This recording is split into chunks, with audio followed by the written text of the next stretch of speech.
Hey guys, welcome to another Bible reading. It's been a while. We're going to be in Genesis chapter 43. The chapter's name is Second Journey to Egypt. It looks like we might read up to 45 because we're almost done with Genesis, and then we'll head on to Exodus. I think that's how you say it. But we'll get to it, guys. Don't worry. Yeah, just a few more pages, and then we'll get into the book of Zodius or Exodus. I don't know how people pronounce it, but we'll get there in all due time. So let's just start with the story, guys. Okay. The second journey to Egypt, chapter 43 of Genesis. Now the famine was still severe in the land, so when they had eaten all the grain they had brought from Egypt, their father said to them, "Go back and buy us a little more food."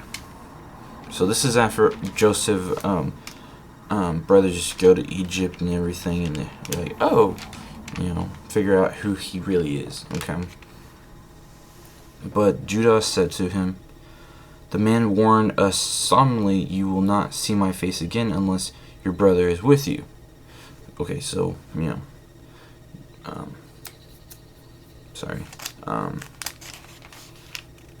Joseph, I think, he tells them that, basically Joseph tells them that they need to bring their brother. And, they're like, "Oh, we don't, have him. If you will send our brother along with us, we will go down and buy food for you. But if you will not send him, he will not go down, because the man said to us, 'You will not see my face again unless your brother is with you.'" Israel asked, "Why did you bring this trouble on me by telling the man you had another brother?" They replied, "The man questioned us closely about ourselves and our family. 'Is your father still living?' he asked. 'Do you have another brother?' We simply answered his questions. How were we to know he would say, 'Bring your brother down here'?" See, that's because Joseph was smart, okay? He knew his father had more sons, okay?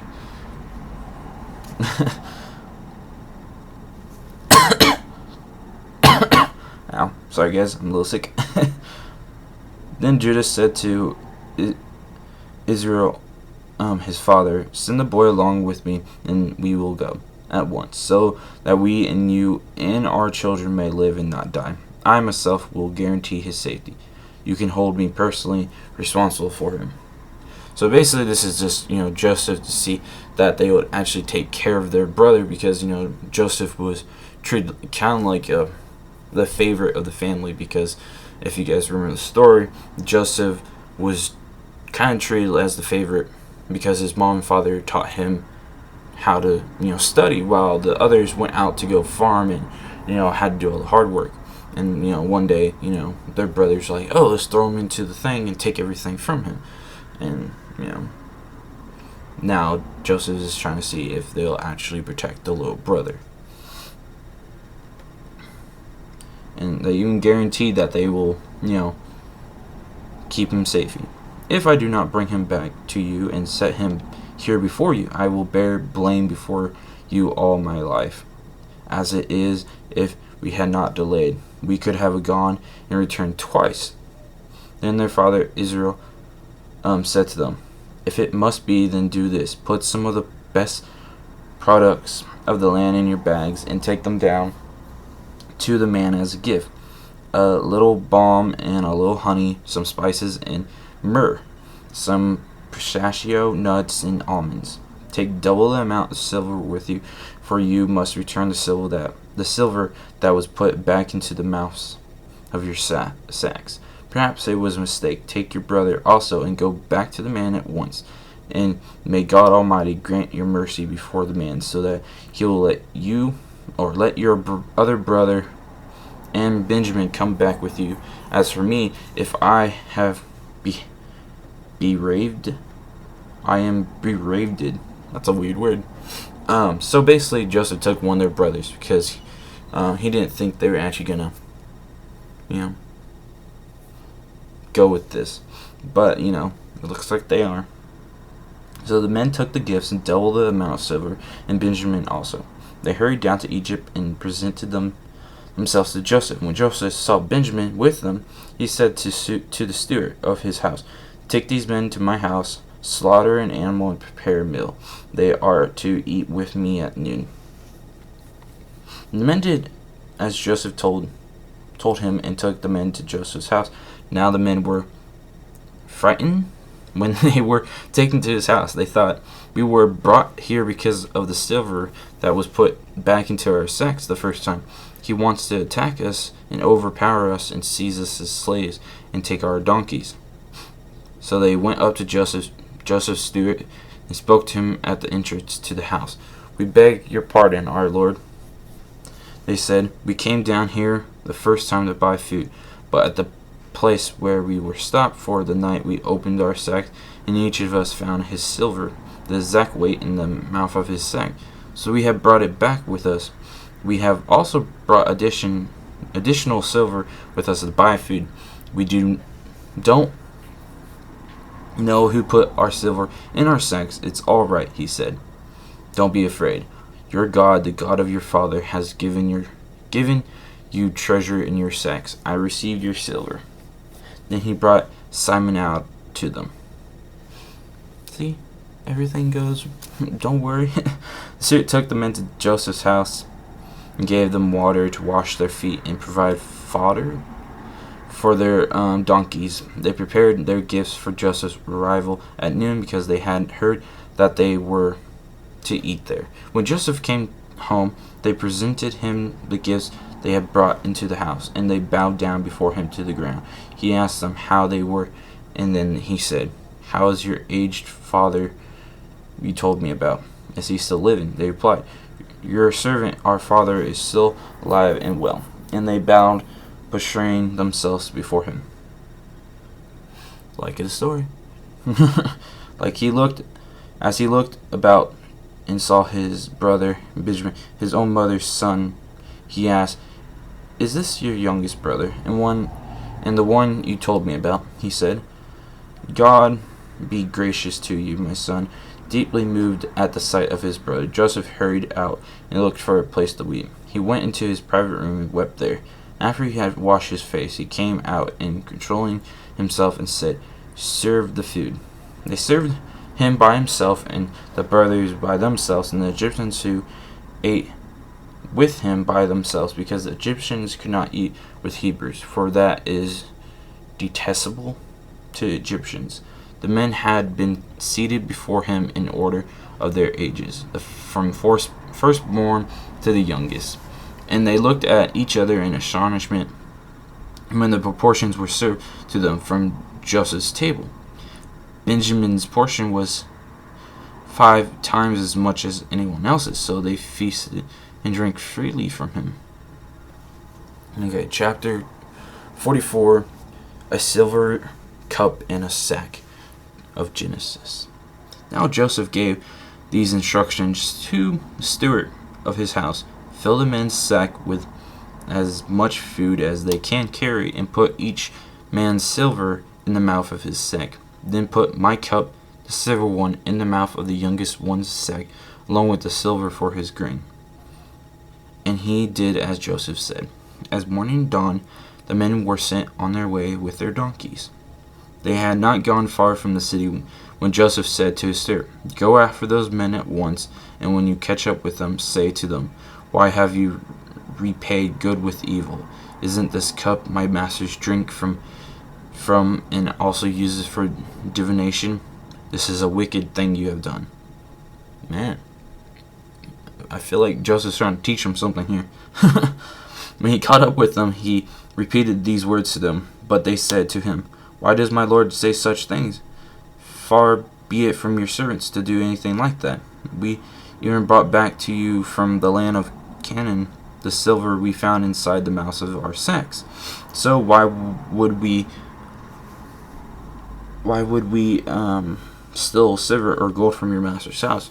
If any of your servants is found to have it, he will die, and the rest of us will become my lord's slaves." Ugh. "Very well then," he said. "Let it be as you say. Whoever is found to have it will become my slave. The rest of you will be free from blame." Oh no. Each of them quickly lowered his sack to the ground and opened it. Then the steward proceeded to search, beginning with the oldest and ending with the youngest, and the cup was found in Benjamin's sack. At this, they tore their clothes, and then they all loaded their donkeys and returned to the city.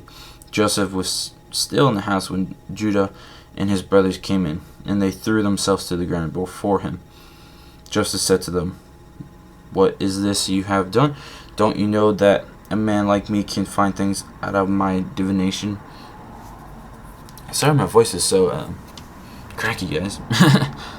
"What can we say to my lord?" Judah replied, "What can we say? How can we prove our innocence?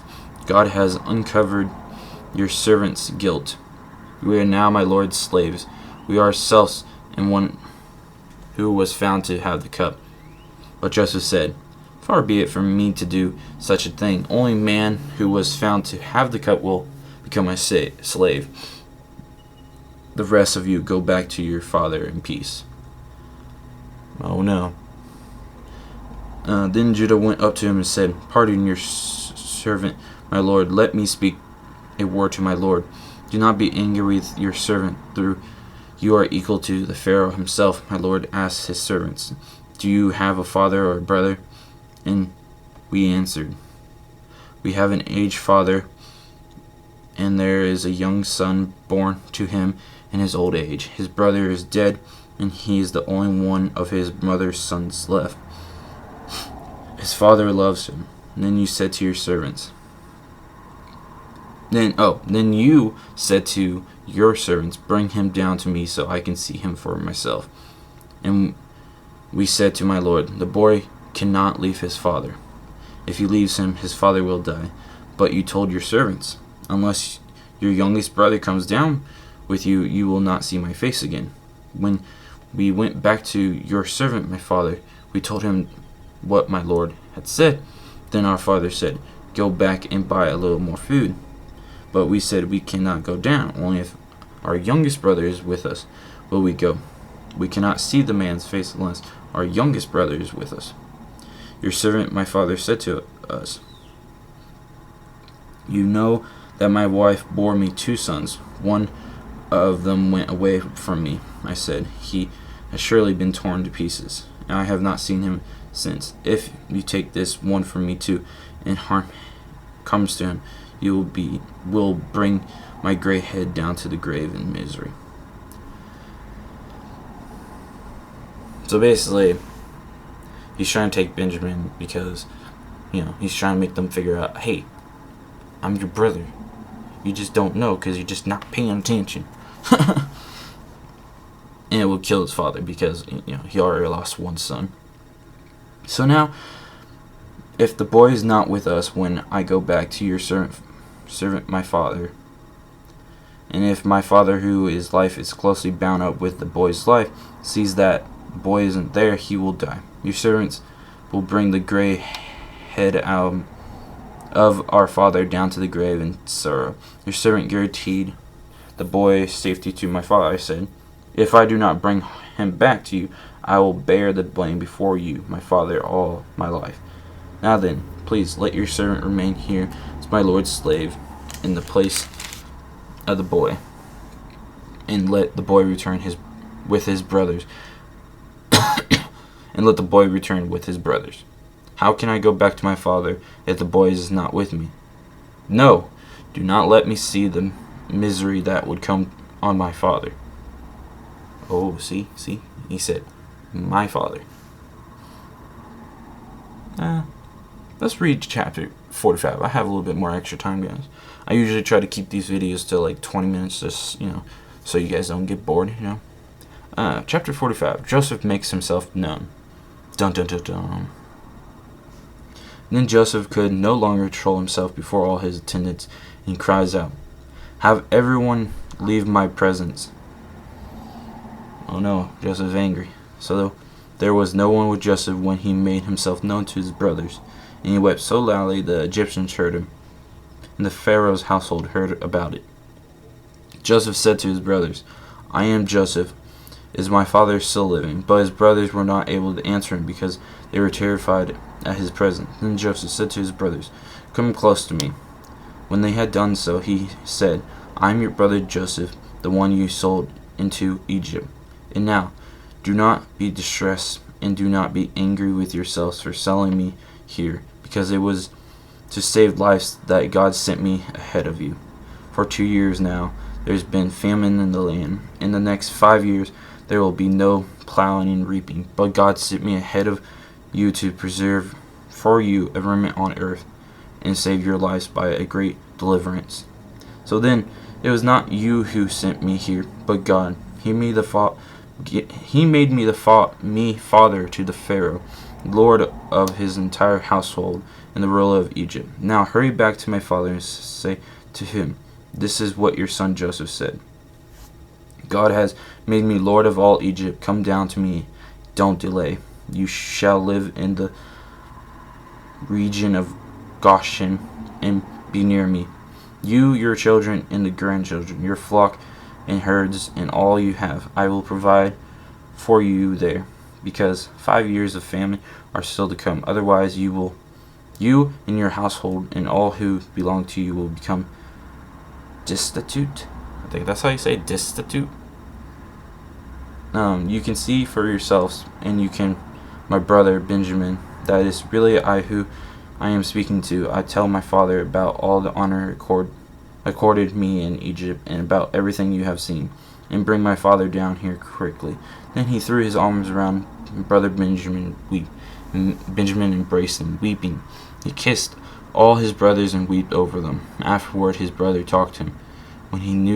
When the news reached Pharaoh's palace that Joseph's brothers had come, the Pharaoh and all his officials were pleased. The Pharaoh said to Joseph, Tell your brothers, do this, load your animals and return them to the land of Canaan, and bring your father and your families back to me. I will give you the best of the land of Egypt, and you can enjoy the fat of the land.